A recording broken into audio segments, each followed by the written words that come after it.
What you are about to hear might just keep you up tonight. Welcome to Hauntcore Vault. We all have those calls that haunt us.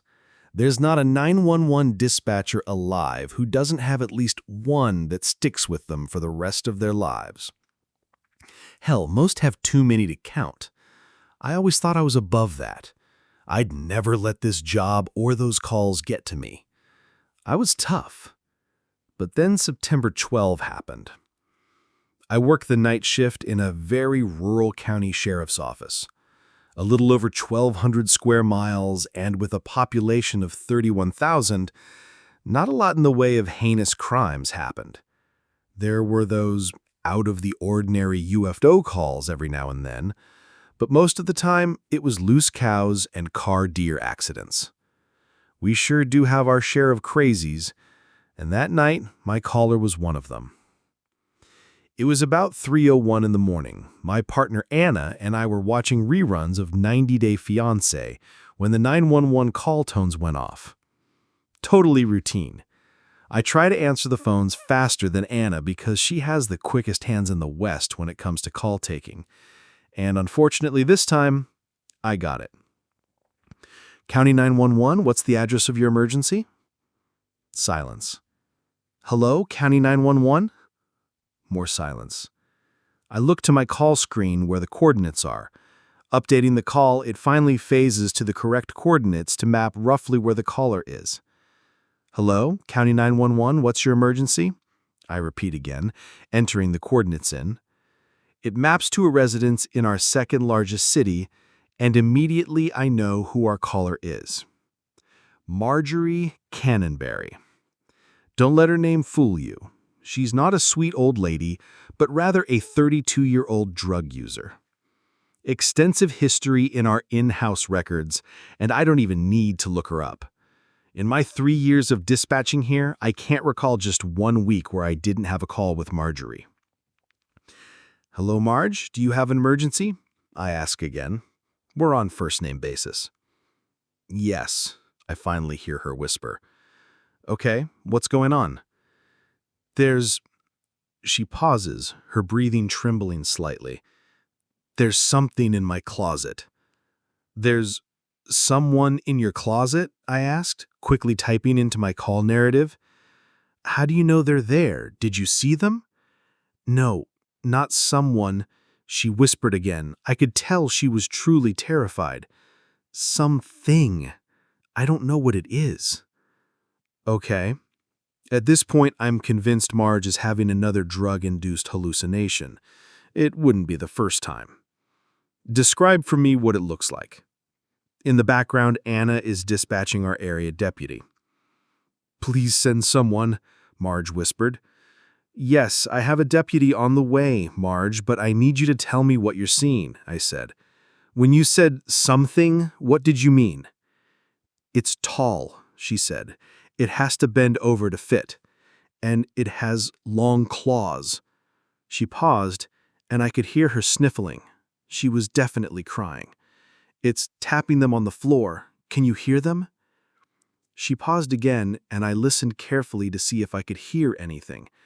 Maybe it was my imagination, but I thought, just barely, I could hear a rhythmic tapping. Did you hear them? She asked, almost desperately, like she was begging me to believe her.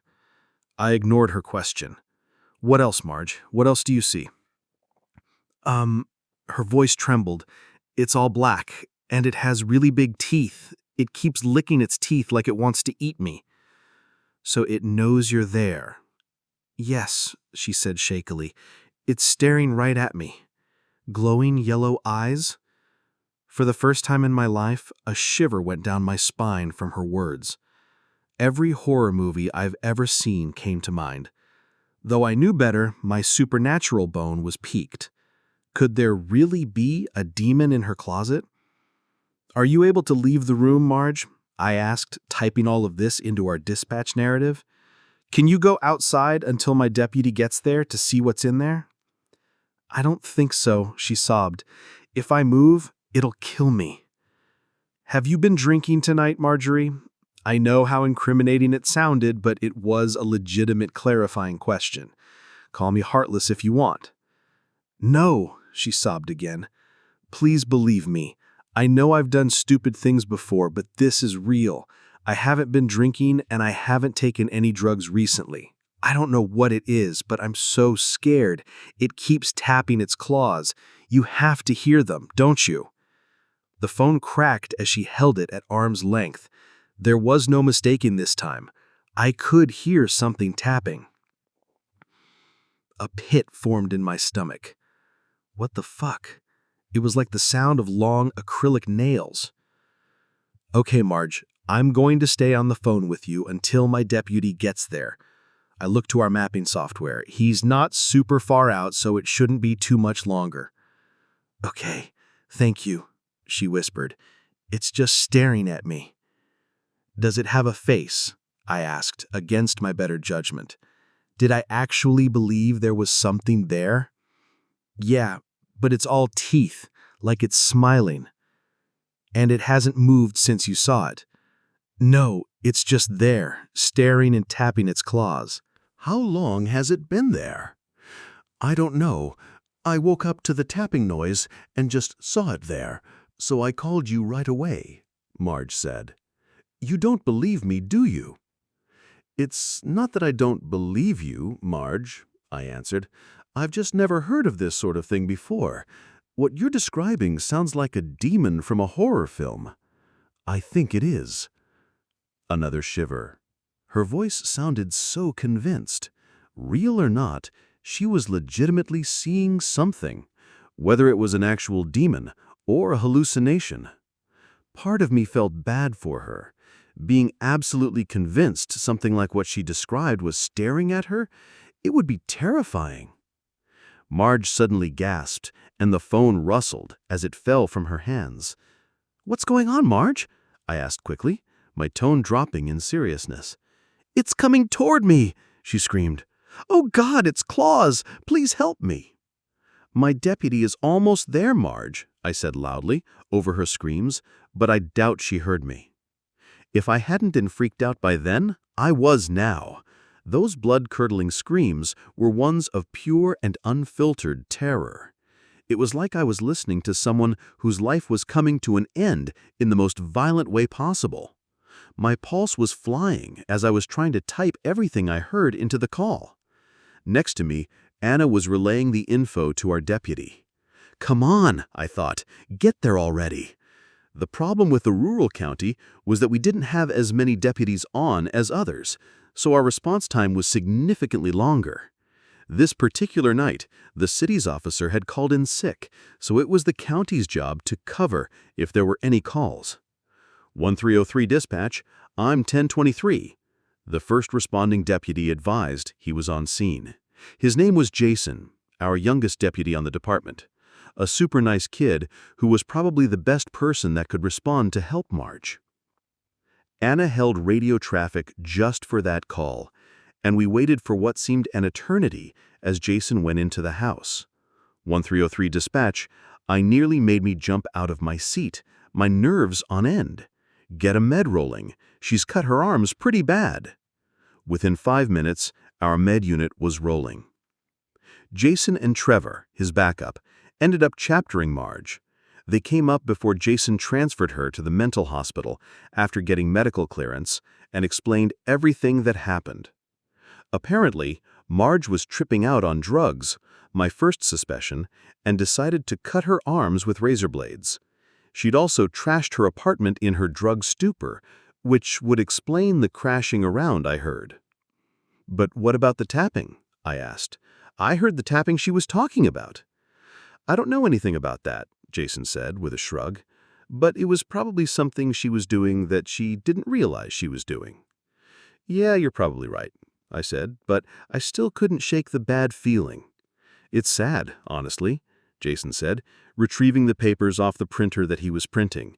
"She's just fried from drugs. She's just crazy now."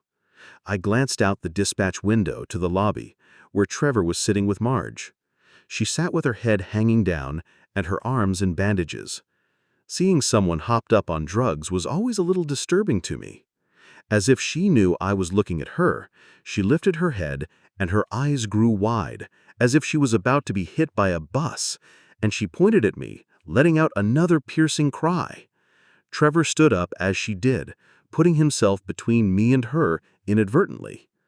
I couldn't shake the feeling that she wasn't pointing at me, but rather behind me.